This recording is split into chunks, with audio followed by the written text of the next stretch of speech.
Texas அமெரிக்காவிலே இருக்கக்கூடிய 50 மாநிலத்தில் இது ஒன்று. டெக்சாஸ். நான் அங்கே சென்று வந்துள்ளேன். நேற்று ஒரு காணொளி பார்த்தேன்.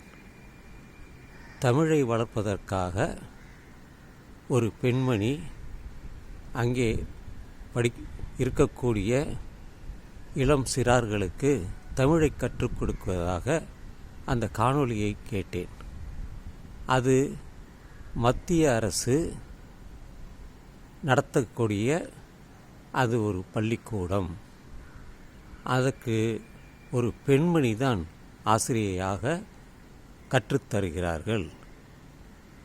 அவர்களுக்கு சம்பளம் மத்திய அரசு தருகிறது என்று அந்த பெண்மணி சொன்னார். நான் முழுவதும் கேட்கவில்லை, பாதி கேட்டேன்.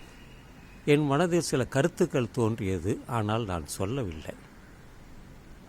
அது ஒரு புறம் இருக்கட்டும். தமிழை வளர்ப்பதற்கு மத்திய அரசு டெக்சாஸில்